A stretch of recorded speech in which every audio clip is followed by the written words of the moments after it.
25th of June 2010, a spectacular night down here at 1801 Grand in the heart of the state capitol, and there's a ton going on as we broadcast on the Iowa Sports Connection Radio Network. If you're listening at one of our great affiliates, you might want to make a trip to town this weekend to the state capitol. We've got the art fair for the ladies of your family. We've got actually one downtown and one out the Iowa State Fair. I drove by that today, and that's a free art festival. You've got the Iowa Cubs taking place right now. First pitch in about a half an hour. Tomorrow night, you've got the Iowa Barnstormers kicking off. And, Tony, I'll let you handle the Prairie Meadows event since I know absolutely nothing, according to you. Let's talk something else. I'm just promoting everything that's happening in the great state capitol. And it's just an absolute jam-packed weekend. You've got Big Country Bash and whatever it is, Rock and Roll Bash as well.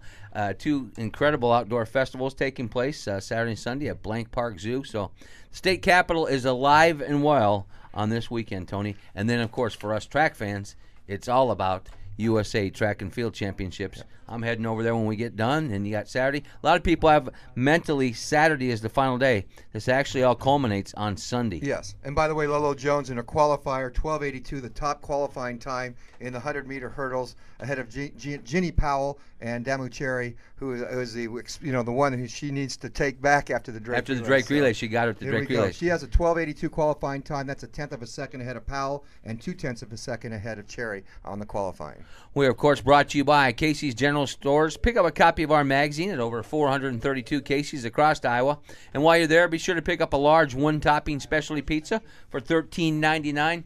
Next week on the front cover will be our baseball edition, our 12th annual baseball edition. And it's got Ryan Sandberg on the front cover and all of the great minor league teams that are in the state of Iowa, and a little coverage there. We do that each and every year with our baseball edition. Well, as we mentioned, Tony was over there today. I was there for a few moments. I'm going to head over to this evening. It's the USA Track and Field Championships. She's become just a regular celebrity on our airwaves. She's from Western Iowa, God's country, Logan-Magnolia. And she didn't call that God's country yesterday. Well, I do. Heard the interview. Yeah, but we know it's God's country on the western side, don't we, Alex? That's for sure. Atta girl. She's Alex Gochenhour. You know what, though? Looking at your picture, I was a little disappointed. I thought maybe you were a Nebraskan with that Cornhusker across the front. I got a little nauseous at first.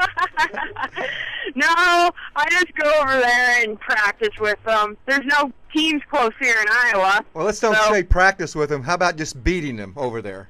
Yeah, well, I did beat a Nebraska college girl, so that felt kind of good. Yeah. You beat everybody. Congratulations, young lady. Thank you.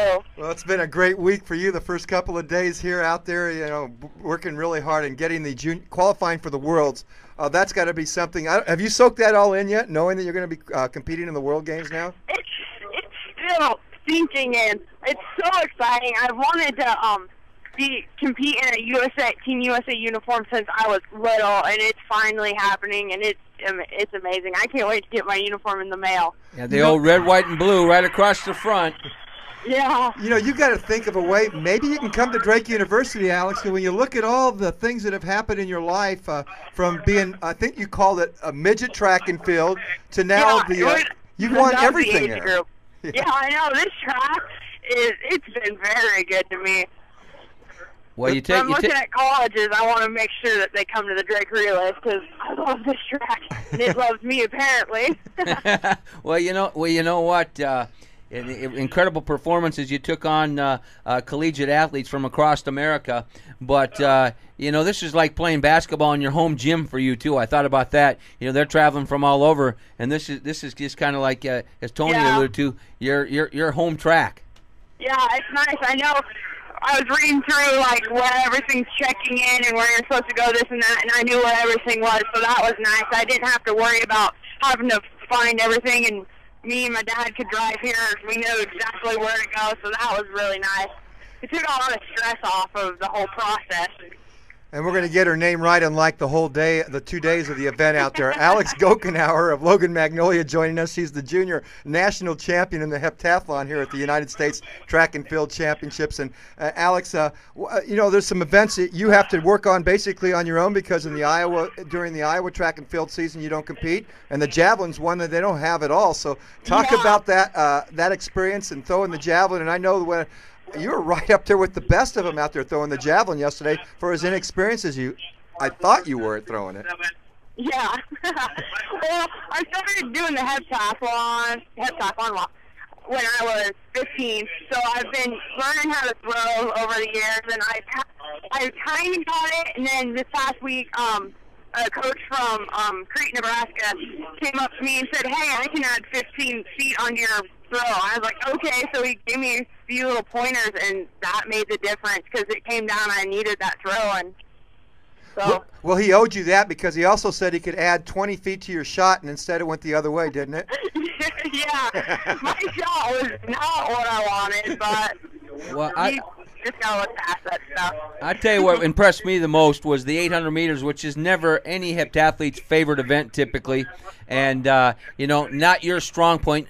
Admittedly, you have admitted that, but you had a tremendous race, and under pressure, knowing the number of seconds that you had to beat your opponent to get first place, that's got to feel great.